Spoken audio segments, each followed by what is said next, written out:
All right. Good morning. You guys will definitely want to pull up the lesson today and save it to your drive because it has all of this stuff on the board on that lesson, and you're going to have to know it for the next test. So make sure that you download the lesson to your drive today. Make a copy because you're going to have to know all that stuff. It will not be on the board. It will not be on the board. So our next test is November 17th. We've been talking about that. It's on a Tuesday. Then we get to make our hex flexagons, and then we'll have Thanksgiving break. So, okay, today we get to start proofs. Yay! Yay for proofs. Okay, so all these properties you have to know. You're going to have memorized, but the good news is I think most of it you know. So the addition property, this says if A equals B, then A plus C equals B plus C. All that really means is if you had an equation like x minus 3 equals 10, what would you do to solve that? Add 3 to both sides of the equation. When you're adding something to both sides of the equation, that's just addition property. That's it. So when you're adding to both sides, not if you're combining like terms and adding, that is not addition property. If you're adding to both sides, that's addition property. This will be called something else. It'll actually be called simplify. Simplify. Okay, so subtraction property, same idea. If I had x plus 3 equals 10, what would I do to solve that? Subtract 3 on both sides. So you have to be doing it on both sides, and then that's the subtraction property. Multiplication property would be, what would you do to solve that? Multiply both sides by 3. So that's multiplication property. If you are, what would you do to solve that? Divide. That's division property. So look, you already know all of these. You already have those memorized. Okay, one other one that you most likely have memorized would be this one. If I do, yes, 3x plus 6, that's distributive property. So that's another one that you already know. Okay, the 3 you're going to have to memorize is reflexive property, symmetric property, and transitive property. So reflexive property is when something equals itself. And I know that sounds really weird. Why would we put something equal to itself? Later on, when we're proving that triangles are congruent to each other, sometimes they share a side, and so that will come into play. So reflexive property is when something equals itself. I think reflection in the mirror. When you look in the mirror, you're seeing your exact self. So reflexive property is when something equals itself. Symmetric property reminds me of the converse. You have 2 separate things. So notice on reflexive property, see how it's just one thing? Symmetric, we have 2 things, A and B. If A equals B, then B equals A. I can just flip it. Like the converse, flip it. Symmetric property. And then transitive property reminds me of the law of syllogism. You're going to have 3 different things, A, B, and C. But if A equals B and B equals C, I can take out what's repeated and write what's left, A equals C. That's transitive property. You guys okay so far? So reflexive, think reflection in the mirror. Symmetric is like the converse, the flip. There's only 2 things. Transitive, there's 3 different things, A, B, and C. You take out what's repeated. And then finally, there's substitution property. If A equals B, then I can replace B anywhere that A is. You might see something like 10x plus 4, and then I know x equals 2. I can replace x with a 2. So 10 times 2 plus 4. So if you replace something with something else, it's substitution property. Because I'm substituting it in. All right, so reflexive, symmetric, transitive. By the way, if you see a congruent statement, it's just reflexive property of congruence. If you see an equal sign, it's just reflexive property of equality. It's weird. Okay, but it really doesn't matter. Just say reflexive property. Okay, which property do you think that would be? Reflexive. I think reflection in the mirror. Reflexive. Okay, this is what you're going to do on these other problems. You look at the if part, and ask yourself, how did I get the then part? So if 12x equals 84, how would I all of a sudden get x equals 12 or x equals 7? I would divide both sides by 12. Does that make sense? So that would be division property. Okay, so if I start with the measure of angle A is 15, how would all of a sudden I get 3 times the measure of angle A equals 45? What did I do to both sides? I multiplied by 3, so that would be multiplication property. So always ask yourself what changes from here to here. If 3x plus 14 equals 80, how did all of a sudden I get 3x equals 66? Subtraction. I'm minus 14 on both sides. Okay, if 2x plus y equals 5 and x equals y, then how would I get 2x plus x equals 5? Substitution. I replaced y with x because I know x and y equal each other. Gosh, you guys are smart. So I substituted something in for something else. Substitution. So I just put it replaces something with something else. Okay, this one's kind of tricky. If AB minus BC equals 12, how would I get AB equals 12 plus BC? What would I get? How would I do that? Substitution. What if I just plussed BC on both sides? I just added BC to both sides. So it's addition. Yeah. I'm just going to put add.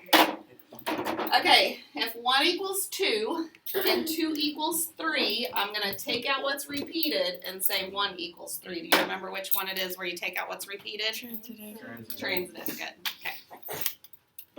All right, transitive. So you're going to have several problems like that. This is going to start leading us to the proof writing. So I've got an equation, 6x plus 2 times x minus 1 equals 30, and I want to write a justification for each step. Did you guys ever have to do that in algebra? No, I don't think we got Okay. Well, we always start with just the equation that we're given. So our first reason is just always going to be given. That's what I'm given. Then you always ask yourself, how do I get from here to here? What changed? What happened from here to here?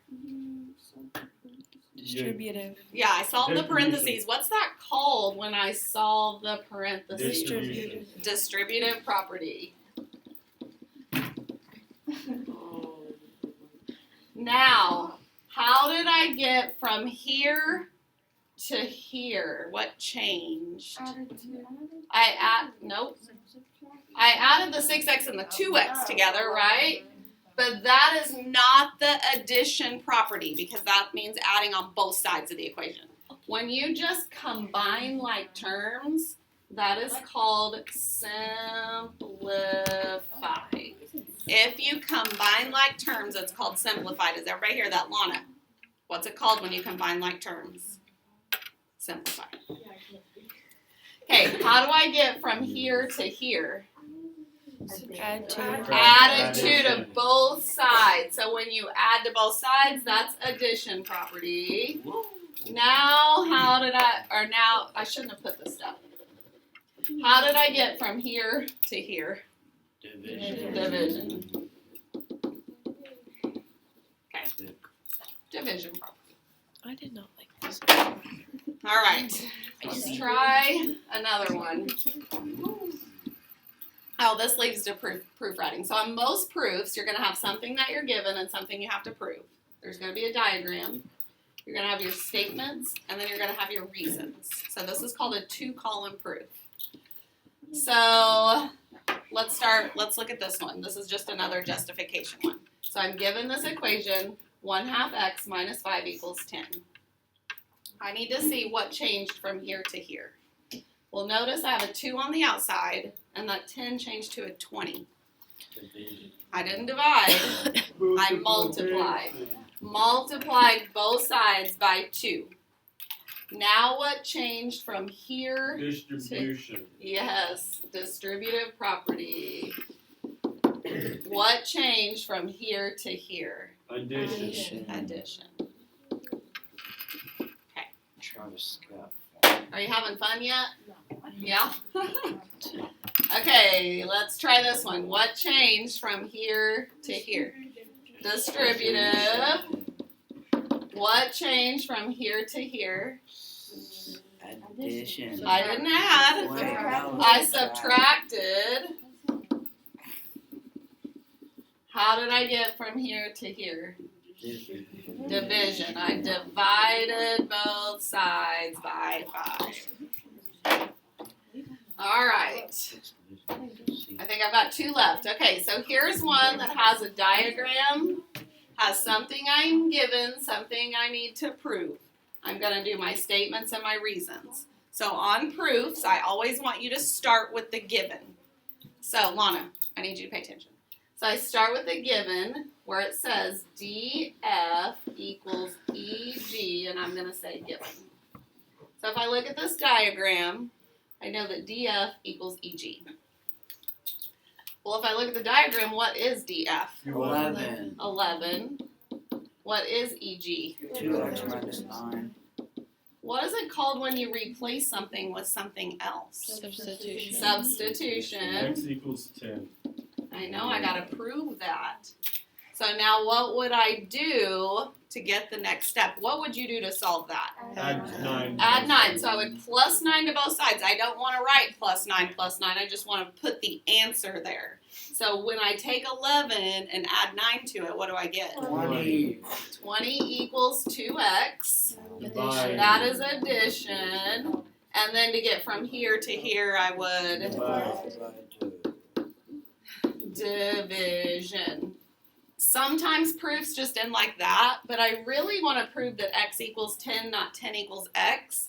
So if I flip that over, do you remember what property that's called? Reflexive. No. Oh, Symmetric. So if 10 equals x, then x equals 10. That is symmetric. I don't always do that step. It's good to have. Yes. Okay, let's do one more. One more. Start with the given. Angle y equals angle z. Given. What is angle y? X plus 10. Angle X y plus is 10. What is angle z? 2x minus 9. Minus 90. Okay, what's it called when you replace something with some? Substitution.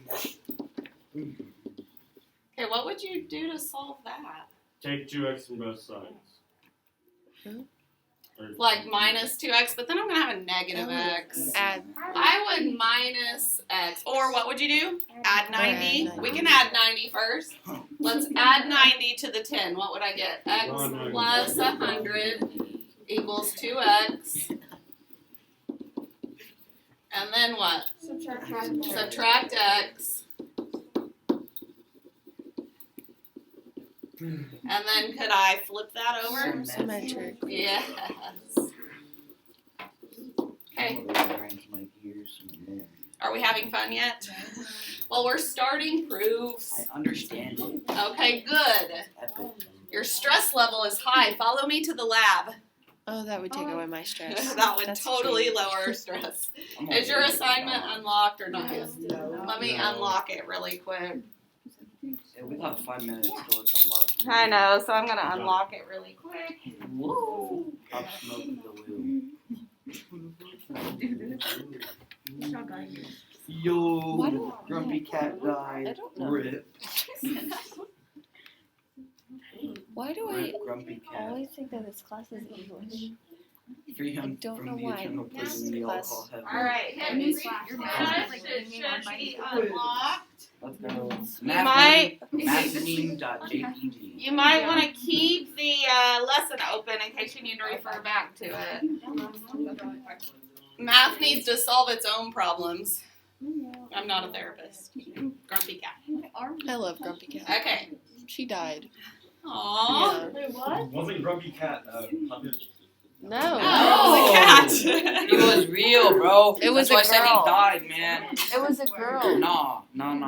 He's a Okay. grandma. So, angle Grumpy or cat numbers solution. 1 and 2, you have to figure out which property it's talking about. So like number 1 says, if RS equals TU and TU equals YP, we can take out what's repeated and say RS equals YP. Do you remember which one? Transitive. Transitive property. Good. How would you get from 7x equals 28 to then x equals 4? Divide. You divide both sides by 7, division property. Okay, this next one I want to talk about because it could go either way. So if angle 1 equals 30 and angle 1 equals angle 2, I can think of it like I'm taking out what's repeated and saying angle 2 equals 30. So it could be transitive, or I could also think, well, if 1 equals 30 and 1 equals 2, I could replace angle 1 with the 30. What's it called when you replace something with something else? Okay, this one, I put substitution. But both answers are correct. But I just put substitution, so you have to put substitution or it's going to count it wrong. But transitive property or substitution is correct. Because I just replaced angle 1 with the 30 because 1 equals 30. That's all I did. Now this next one, I put transitive. So if angle G equals 35 and 35 equals angle S, I can take out what's repeated and write what's left. So I put transitive. But again, substitution or transitive is accurate. I just want to make sure that you have the right ones in here because that's how I did it. Now look at the next one. If 10x plus 6y equals 14 and x equals 2y, then 10 parentheses 2y plus 6y equals 14. Substitution. I just substituted 2y in for x. That's right. Good. Okay. I think you should be able to do the rest of those. Let me see if there's anything weird on number 2.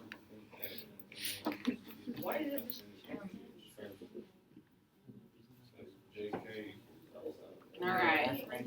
Okay, starting with number 3, you have to do the property that it tells you to do. So if it tells you symmetric property, that's the one that's like the converse. So if Mn equals Ut, then I could say Ut equals Mn. Make it capital.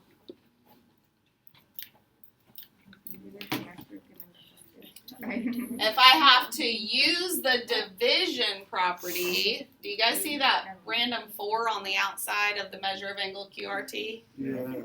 So what do you think I'd have to divide both sides by? 4. So what is 120 divided by 4? 30. Okay. I didn't put out the calculators, so. Okay, so you have to use the property that it tells you. Wait, what did you write? Do what? I put 30. Because I divided both sides by 4.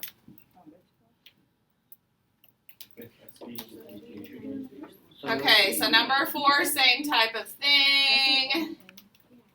Number 5, you have to name the property. Starting with number 6, you have the proofs. You have to. So, if you have questions, just let me know. That's kind of a lot of practice. Tomorrow we're going to do big ideas assignment, so you'll be able to check as you go. Yeah. I think that's it. Good luck. Oh, that sounded great.